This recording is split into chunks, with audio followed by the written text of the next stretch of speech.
So one of the main things about doing these vlogs is it's about learning how to film and how to produce videos. And from the last video from last week, I learned 3 lessons.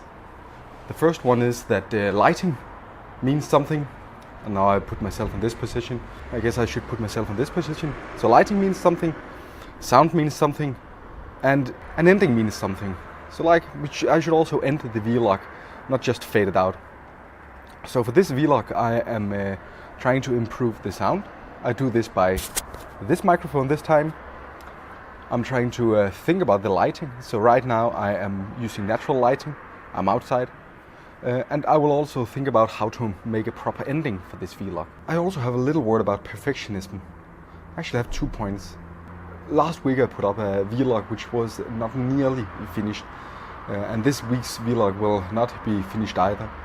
There's a very good reason to do that. I really need to learn how to film and how to produce videos. And the best way to do this is actually by doing it. That is also the reason why I do this vlog format. I get to publish a video every week. This makes sure that I keep up quite a rapid stream of videos. So I want to avoid perfectionism for 2 reasons. The first reason is that what I find perfect is not necessarily what everybody else finds perfect. So if I develop something to perfection, then I might find it perfect, but the ones I'm developing for might not find it perfect. The other reason for not being a perfectionist is that dangling features allows you to reflect on further development, and as such you can have dangling features and then you can think about how to finish them. I think that is quite strong, and that really allows you to make products of high quality.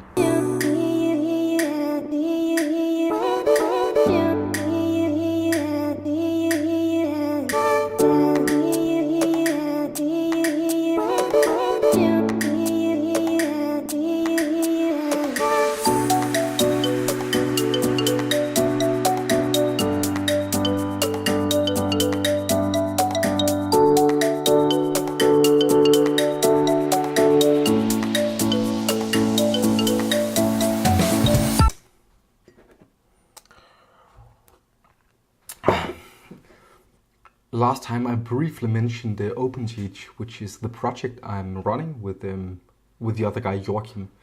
I will introduce you to the project of OpenTeach. Me, as well as many others, have tried these MOOCs courses.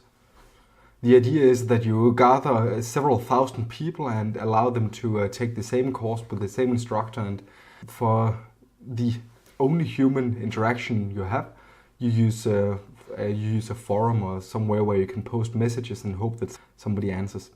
The thing is that I believe that education has 2 key components. It has communication and it has trust. You should be able to trust the person who teaches you, and you should also be able to have communication to a person who engages in you as the student and who can find your misconceptions.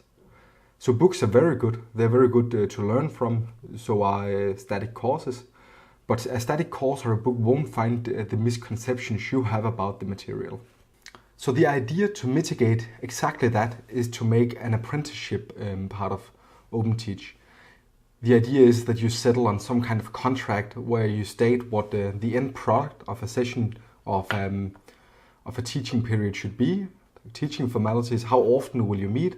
The idea is that it's not only the teacher who can expect something from the student, but it's also the student who can expect some kind of engagement from the teacher. So the teacher should also take the initiative to talk and ask questions to the students. So generally it's a 2-way responsibility to engage in the teaching and learning process. It's both the student and it's also the teacher who are responsible for the student learning his material. The apprenticeship part, it doesn't stand by itself.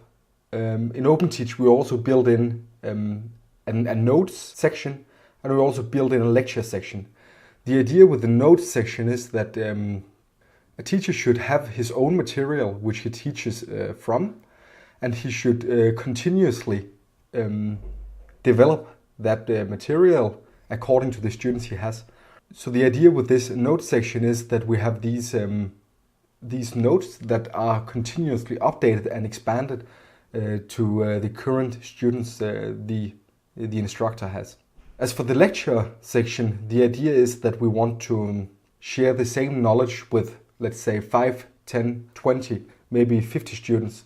And in that case, you want to collect everybody for maybe a 2-hour session where you talk with them and allow them to ask questions, and where you lecture for them.